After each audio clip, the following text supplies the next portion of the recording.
In this video, I'm going to break down the 4 Roth traps that could ruin your retirement. Every year, I spend many hours helping my clients make consistent and sustainable decisions with their Roth retirement accounts to guide them to a happy and stress-free retirement. Unfortunately, there's a lot of generalized advice that will tell you why you should perform Roth conversions, but not about the expensive pitfalls that you have to be careful of. Making the wrong decision with your Roth accounts can put your entire retirement in jeopardy. But look, understanding this stuff doesn't have to be complicated, and so today we're going to cover the 4 Roth retirement traps that could harm your retirement and how to avoid them. Each concept will layer onto the next, so you'll want to be sure to watch this video to the end to get everything. So trap number 1 is performing Roth conversions when you simply cannot afford them. The thought process behind this is that you worked hard to save all those years so that you can maximize the stability, but also the enjoyment of your retirement. It's not only about having financial stability, it's also about having a retirement you can enjoy. The thing with Roth conversions is that it brings forward a future expense, tax you would have paid in the future that you'll now pay today, and can limit your spending flexibility and therefore your enjoyment in the years in which you perform the Roth conversions. This can jeopardize your retirement if you don't understand the trade-offs that you have to accept in order to do so, and you may need to give up current day spending in the youth and early stages of your retirement for a potential future benefit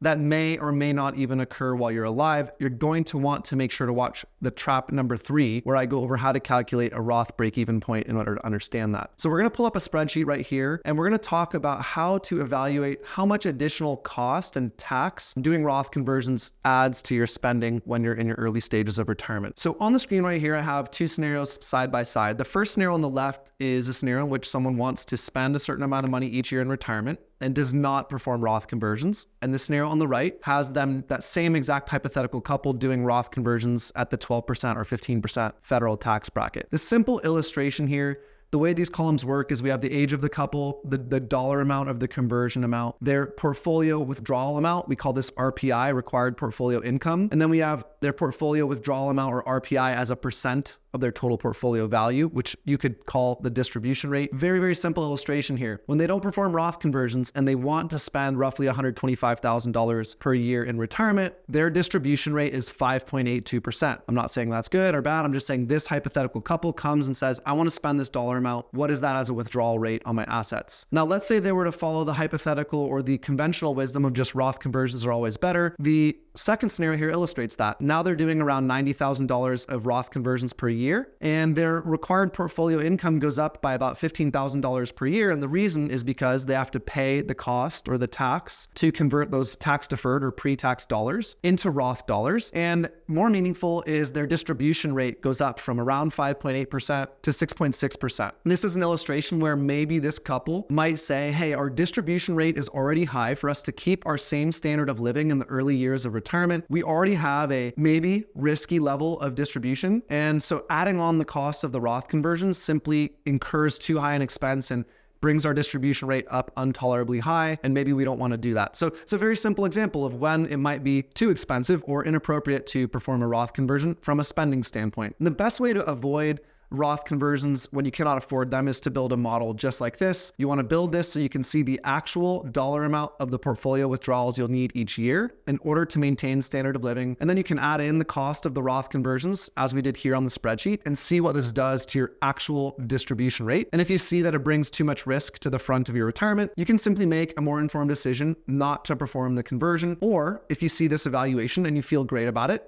go ahead and perform the Roth conversion with confidence. The idea here would be build and reevaluate this model annually before performing Roth conversions each year so that it can help steer you in the correct direction. And even if you're already in year 1 or year 2 of a multi-year Roth conversion strategy and you're worried that it may have been the wrong decision or you're just unsure how to evaluate it, you can course correct that by building this model to give you clarity and confidence whether those conversions are appropriate for you. Let's move on to the second Roth retirement trap, which is paying the cost of the Roth conversion using tax deferred money, so pre-tax money, rather than taxable or tax-free money. The reason to consider this is because paying the conversion amount out of a pre-tax or a tax deferred account dramatically increases the cost of performing the conversion because you pay taxes on the tax. This is like a weird circular loop, and I'm gonna have to show this in a spreadsheet here, but you pay tax in order to pay the tax on the conversion amount. And using taxable accounts with a high cost basis or even cash on hand to pay for the cost of the Roth conversion means that you pay those conversion taxes with after-tax money, and therefore you either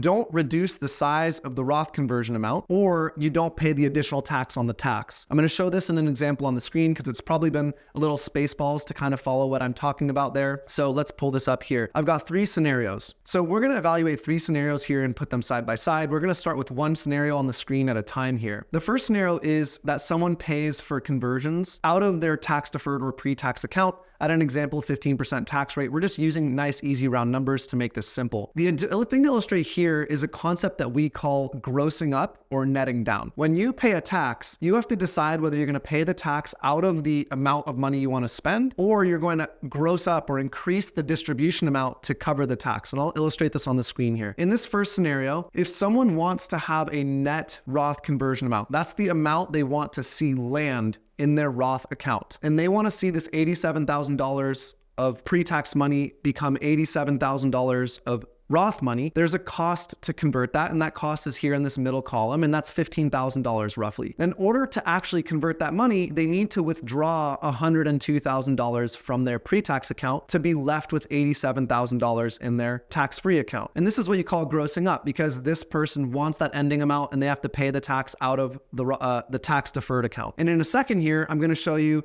when I put the second scenario up on the screen, how much more tax is caused as a result of this. But for now, just understand this is a concept called grossing up. They want $87,000 of Roth money. They have to withdraw $15,000 more from the pre-tax account to cover the cost of the tax. Now let's look at scenario number 2 here, where they pay for the conversions out of a cash account. Now this couple would withdraw $87,000 from their pre-tax account. And the reason they only have to withdraw the exact dollar amount of their Roth conversion is because they're paying the cost of the conversion out of a separate account, out of a taxable or tax-free account. Let's call this cash or traditional brokerage. Now, when they do that, they end up with the same amount of Roth conversion dollars. And you can see that here. The total Roth conversion dollars over the 3 years is $276,000 in this scenario. And in the first scenario where they pay it out of pre-tax, they also have a ending Roth conversion amount of $276,000. The difference here is the cost of the tax, the cost of the conversion. When they do it out of tax-free or taxable money, they pay $13,000 instead of $15,000 for the same amount of Roth conversion. And you can see year by year, the cost is lower. What this amounts to is that over the 3 years of Roth conversions, to convert that $276,000 of Roth money, they pay $41,454 in taxes,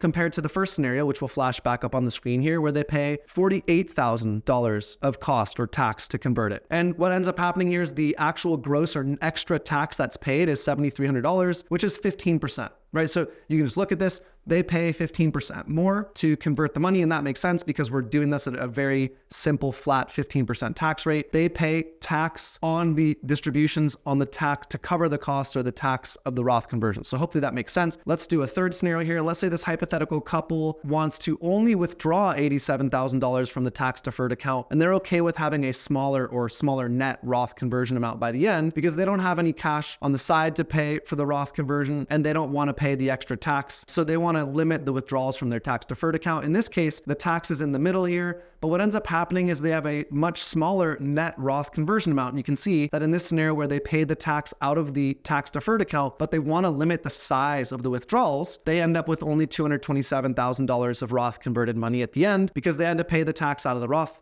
out of the tax deferred or pre-tax account. So the idea here is you can just have substantial savings when Roth converting by having a bucket of money on the side that you can use to fund the cost of the Roth conversion, which are the taxes paid to convert the money. Now you can prevent this problem, and we have a suggestion that is basically that when you're 5 to 10 years before retirement, you should shift your savings out of retirement accounts or pre-tax accounts and put those savings into post-tax or taxable accounts so that you have some liquid, we call this dry powder, liquid money that can be used to pay for the cost of a Roth conversion cheaper if you choose or your plan says it's appropriate to do Roth conversions. So now let's move on to the third Roth retirement trap, which is performing Roth conversions without evaluating your break-even age. And this is very, very simple. In most cases, many cases, Roth conversions will only be valuable to your heirs. It really depends on the age at which you start doing the Roth conversions and how large and substantial the size of those conversions are. But generally, based on the average American life expectancy, if you're starting Roth conversions in your mid-60s, you're most likely going to pass on most of the tax benefit of those Roth conversions to your heirs. Therefore, if you perform these conversions with the assumption that you personally will receive a significant tax benefit while alive, that improves your quality of living. Really critical, improves your quality of living. And that's the reason that you perform the conversion, then you may be extremely disappointed. In fact, you're likely to be. The result may be that you simply give up spending money or spending flexibility that you may have enjoyed in the early stages of your retirement without ever receiving an actual tangible benefit yourself for those conversions. Now, if you're happy to do this as a benefit, this meaning the Roth conversion, as a benefit for your heirs, totally fine. I'm not trying to discourage that. I'm just trying to encourage that it's simply important to know the distinction. And it's especially important if you potentially have longevity concerns or poor family health history, because you're thinking about the trade-off of giving up personal life satisfaction in the youth of your retirement for a potential future benefit, and you may not live to actually experience that. We're going to show how to calculate this in a very simple spreadsheet. And if you're using a financial planning tool to do some of these models that we're showing on the screen, which is very simple, you can simply export a tax graph that shows the annual tax paid in a no Roth conversion scenario, and then put the side by side of the taxes paid in the Roth conversion scenario. And that's exactly what we did here. Column C here is tax paid where there's no Roth conversions done, and column D here is taxes paid when we add in the Roth conversion. And then what you can do is calculate the difference, and you can see these yellow highlighted cells at the top are essentially the cost of completing the Roth conversion. And you can see in this green cell here that the total cost of the Roth conversion is $51,693. Now the question is, how many years does it take to recoup that cost in the form of tax savings? And the answer for this hypothetical couple is that we don't see them recouping the cost until roughly sometime between age 90 and 91, even when they start Roth converting at age 62 and 63. Now, we could even add another layer of complexity that makes this even kind of more difficult to evaluate, but more clear that it's not, or less clear that the Roth conversions are good, which is that you could actually apply a time value of money calculator here and say that money spent on Roth conversions early in life are more valuable dollars than recouping taxes at a future day in life or a future year of your life, because dollar purchasing power is worth less in the future. So you actually, if you spend 51 or 52,000 to Roth convert in the early years of your retirement, you might need 2 or 3 times that much tax saved or recouped in future years or over the course of future years, because you have to calculate or factor in the time value of money. The point here is just when you do a break-even calculator like this, you can know, are these Roth conversions, not know for certainty, but have a good idea of, are Roth conversions going to benefit me in my life, or are these mostly for my heirs, as we said earlier. And again, you evaluate whether these are the right thing for you to do with your own scenario, but the point here is just know your break-even amount and know your break-even age so you can make a good decision that's right for you and your family. This leaves us to the fourth and final Roth retirement trap, which is performing Roth conversions when you simply don't need to. Now, it's not about spending flexibility or you can't afford it or the break-even. Sometimes you simply have more spending money while alive and more Roth money at the end of your life by sequencing your withdrawals strategically to draw down and live off of tax deferred accounts, letting your current Roth accounts just germinate and grow untouched while you spend down your taxable and your